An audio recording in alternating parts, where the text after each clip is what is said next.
Pues como hablábamos, es la fiesta de la Cátedra de San Pedro.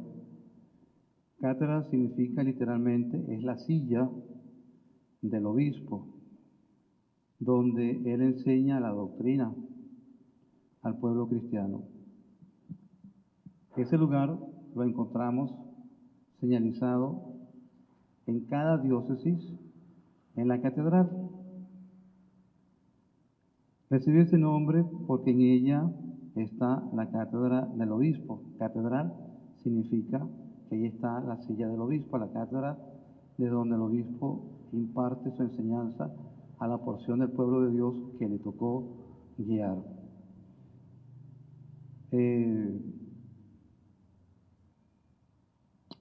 máximo pastor nuestro y la máxima cátedra de la Iglesia Católica la encontramos en el Papa Francisco, en la cátedra de San Pedro, porque él es el sucesor de San Pedro, él es el obispo de Roma, no es cualquier obispo, sino él es el vicario de Cristo en la tierra, el garante que esta es la iglesia fundada por Cristo, sobre la roca de Pedro. Es decir, la sucesión apostólica la tiene solamente la Iglesia Católica. Las demás iglesias históricas protestantes no tienen la sucesión apostólica. Y las sectas que han surgido a partir del siglo XIX, finales del siglo XIX y principios del siglo XX, menos aún, porque no tienen nada que ver con la sucesión apostólica. Pues entonces, el Papa Pedro, la sede del Pedro, es el vínculo mayor entre todos los católicos. Nos vincula, nos une.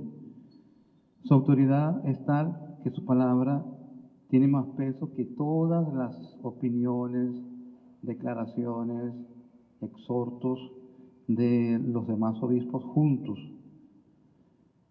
Quien ocupa la cátedra de San Pedro tiene además una prerrogativa que se llama la infalibilidad pontificia.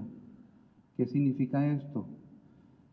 Significa que cuando el Papa habla a ex cátedra, es decir, cuando pronuncia solemnemente una enseñanza sobre un tema en específico, sobre todo lo que tiene que ver en moral y en la fe, no puede equivocarse, contener error, porque es inspirado por el Espíritu Santo. También hay que tener en cuenta una cosa, y aquí es donde vemos la grandeza de la Iglesia. El Papa, por más que sea infalible, esto no impide que él, cuando dé una opinión sobre otros aspectos, pueda equivocarse. Igualmente, él puede pecar. Él es una persona normal como cualquiera de nosotros, pero en su momento el Papa, en ese momento el Papa es instrumento del Espíritu Santo y dice lo que tiene que decir y tenemos que acatarlo. En la enseñanza, por ejemplo, en la enseñanza definitiva y vinculante para toda la Iglesia, el Papa no se puede equivocar. Nosotros, si somos verdaderos católicos, tenemos que distinguirnos, además de amar a Jesucristo como Dios y Señor, amar a su Madre, la Virgen María como Madre nuestra, la Eucaristía, venerar los santos. También está el respeto a la adhesión al Papa. Tenemos que respetar y adherirnos a lo que el Papa nos diga, aunque no nos guste. Nuestro Papa actual está Como hemos visto en todas partes, nuestro Papa actual está recibiendo muchos ataques por todas partes, pero lo más fuerte es que esos ataques vienen desde dentro de la misma Iglesia católica, por católicos, entre comillas, que quieren defender la tradición y critican fuertemente al Papa Francisco por su manera de ser y su manera de pensar.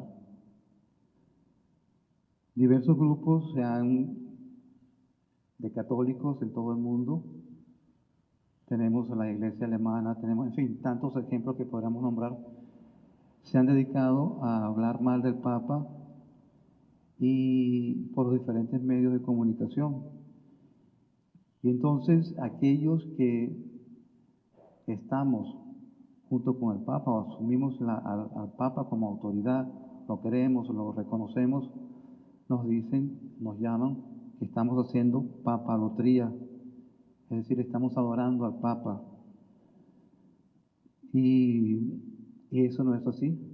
Estamos con el vicario de Cristo en la tierra, que es el Papa Francisco, que nos lleva que es el que nos lleva y nos comunica la sucesión apostólica, y a través de él llegamos a Pedro.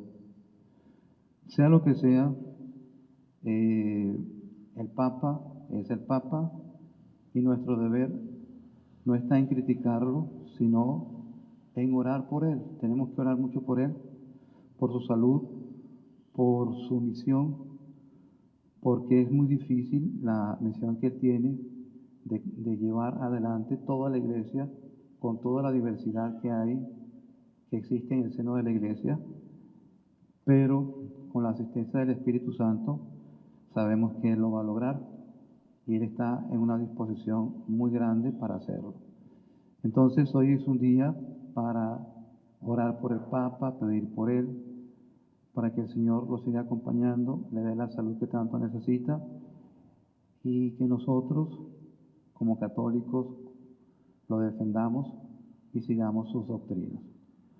Vamos a continuar con nuestra celebración. Ponemos con el pan y el vino nuestras intenciones, muy especialmente la intención por nuestro Papa Francisco, para que el Señor le conceda salud, le conceda los dones y gracias que tanto necesita. ICM